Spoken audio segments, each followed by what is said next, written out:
Ayan, good morning mga kaunggo. Ayan, ako nga pala nagagayak ng gamit ngayon at kami ay luluwas ng aking anak. Pupuntahan namin ang kanyang mami. Ayan, at habang hinihintay ko ang aking baby, ginagaya ko lang ang aking mga gamit. Ayan, at ito na nga ang aking anak. Sinusundo na ako. Ayan, hinatid siya ng kanyang lola.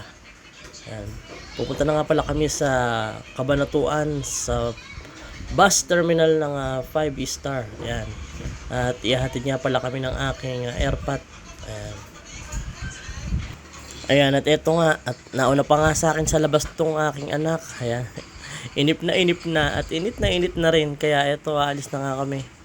Ayan, hinihintay lang namin si Airpot na ayusin ng aming sasakyan at kami ay aalis na rin maya maya lang. At eto, ka-video call ko nga ang kanyang mami na hinihintay kami na makasakay papuntang bus terminal na 5 star yan sa Cabanatuan. At sobrang init niya ngayon, guys, grabe.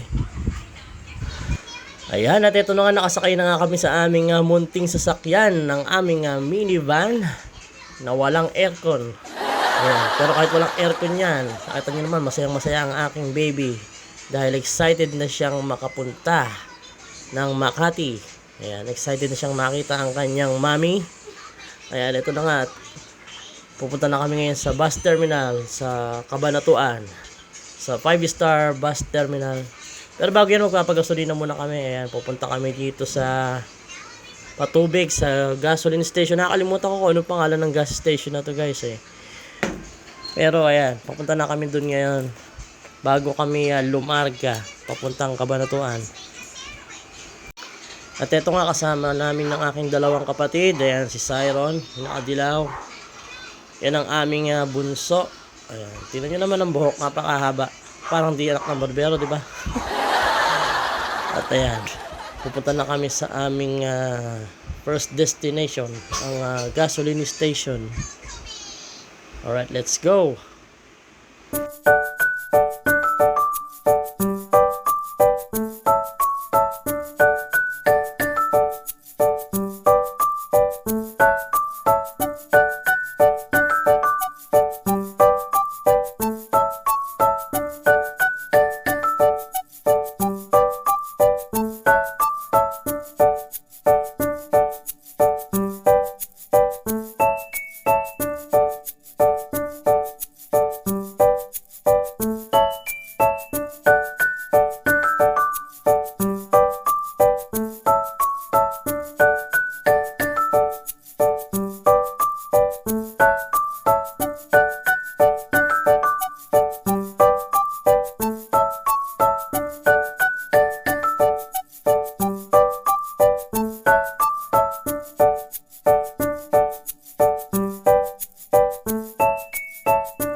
Ayan, at bago nga pala kami tumuloy pa Cabanatuan ay magpapagasolina lang muna kami, guys. Ayan, nandito nga pala kami sa gas station sa Patubig.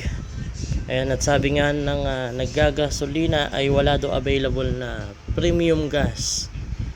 Kaya hahanap kami ng ibang gasoline station na may premium gas. Ayan, alright, let's go. Tara, larga ulit.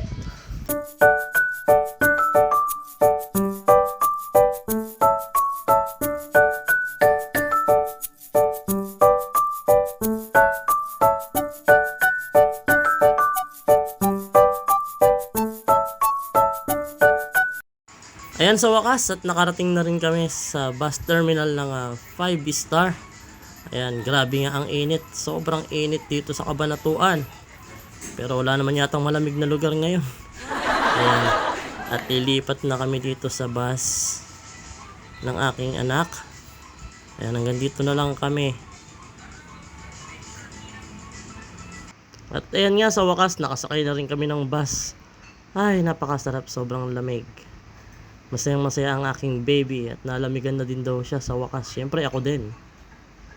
Ayan, nakasakay na nga pala kami at on the way na kami papuntang Makati. Ayan.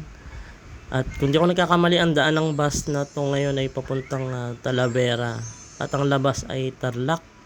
Ayan, kung di ako nagkakamali guys ha, pero kung mali ako pakitama na lang.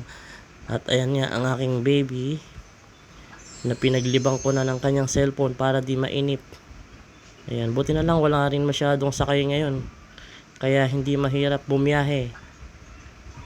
So paano guys, kita-kita na lang mamaya pag malapit na kami. Ayan, at nandito na nga pala kami sa bus stop. Ayan, dito sa may Tarlac. Ayan, dito ang bus stop ng 5-star. Ayan. Magmimerienda nga pala kami ng aking anak. Ayan, bumili ko ng hotdog at gulaman. Ayan, hindi naman kumakain yung anak ko ng ganito, kaya ako lang din na mabubusog. At ayan nga, finally nasa Balintawak na kami. Medyo malapit-lapit na kami guys. At kanina nga medyo naiinip na ang aking anak. Medyo umiiyak-iyak at siguro inip na sa biyahe dahil ang dami naming nadaan ng traffic nga dito. Syempre, Manila, huwag ka na magtaka.